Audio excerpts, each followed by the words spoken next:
dhalinyarada Wajeer gaar ahaan kuwa degan xaafadda Hodan iyo Godraxma cod ahaanna qaarkoodu ay ka soo jeedaan magaalada Lagboqol ama waadka Lagboqol ee koonfurta ismaamulka Wajeer ayaa waxa ay soo qaateen Abshir Abbas Ibrahim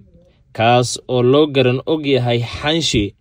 dhalinyarada ayaa waxa ay u arkeen in xilka uu muhiim u yahay in qof dhalinyar oo baahida dhalinyarada iyo baahida bulshada guud fahmi kara loo dhiibo. wiilkan dhalinyarada ee hamiyey kursiga deegaanka Lagboqol ee koonfurta ismaamulka Wajeer oo ay garbihiisana socdaan dhalinyaro boqolaal ah ayaa waxa uu maanta dhalinyarada ka codsaday ama uu u sheegtay inuu doonayo kursiga deegaanka Lagboqol taasoo ay dhalinyarada dhammaanna ku raaceen. Abshir oo loo garan og yahay Xanshi oo doonayo inuu loolan adag u galo kursiga deegaanka Lagboqol ee koonfurta ismaamulka Wajeer ayaa waxa uu dhalinyarada xaafadda Hodan iyo Cali Macow oo 8 kooxood oo walaalo ah u sameynaya xilligan horyaal uu dhalinyarada ku mideynayo sidoo kalena lagala dagaalamaya maandooriyaha iyo tahriibka. waa nin dhalinyar oo hindisay in dhalinyarada la isugu keeno horyaal kubadda cagta oo loo qabto si maandooriyaha iyo sidoo kale tahriibka xilligan Wajeer ku soo batay sidoo kalena lagaga mashquuliyo. Assalaamu calaykum. ilaa maanta iskale maanta meeshaan aan isku imaanay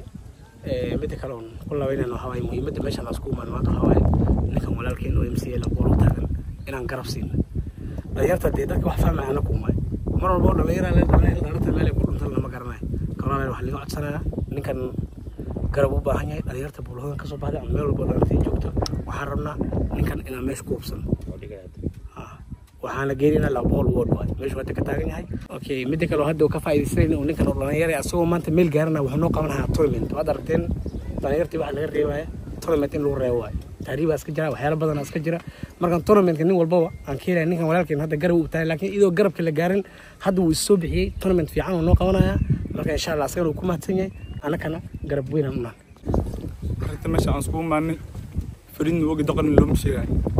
taasoo ninkan walaalkeen noo yeertay maanta garab uu noo baahan saddex mid baan ku garab istaagnaa maadaama ninkan cod u baahan cod u hayo cod u sii mid labaad ninka aan cod u hayn asxaab uu leeyahay asxaabtiisa uu soo jeedi karo uu soo jeedo maxaa yeelay dhalinyaro baa fahmi kartaa tournament kan ninka hadda uu soo qaban qaabay asagoo waxban aan ahayn biridanba meel loo raacdo uu leeyahay sababtoo ah ninka ush aad ka qaadan kartaa loo dhiibtaa leeyahay dhalinyaro ahaan darxuma iska qabnaa Soomaalidu waxay ku maamul hadii darxumadan qabo oo danqaw waa doqonnimo anagoo darxumada qabna hadan danqaw weyn taas doqonnimo tusaysa soo markaa ninkan walaalkeena u danqano aan daryeelno oo aan kor u soo qaadno si uu biri gaar looga soo qabto hadda aan saga noo baahan aan kor u soo qaadno si biri asagan uu noo qabto hadda ninkan walaalkeen hamigiisa inta keenay meeshaas waxa geeyna waa hami nimanka kale oo maanta meesha madax ka hamiga geeyay dhalinyaro waa maasantiin marka ninkan soo roob Ilaahay u yeelo hash kale aan ku garab istaagi karna maxaa way kuurur waa nimanka meesha joogan maanta oo lacag iyo wax ma gadan kuura way bariyeen marka wax walba lacag ma ah waa bariya ninkan marka aan garab istaagno. Abshir Abbas oo loo garan og yahay Xanshi oo doonayo inuu u tartamo kursiga deegaanka Lagboqol ee dhanka koonfurta ismaamulka Wajeer ayaa dhalinyarada u soo bandhigtay inuu kursigaasi doonayo garabna ay ku siiyaan halka sidoo kalena uu kala dardaarmay inay isaga fogaadaan maandooriyaha Wajeer aadka ugu soo badanayo iyo tahriibka dhalinyarada ay xilligan aadka ugu qulqulayaan. waxaa naga rabo horta waa kuura cod hadee anaga ku tigeeri maxaa maleynaa dadkeen ugu badan last time ma codeen wala hadee meeshaan ku codeyno baa wali taaganahay qof wax looga daray ma jirta qof waliba meesha uu taagnaay uu baan taagan wali marka insha Allah ana kulay waxaan isku soo bixin maxaa waay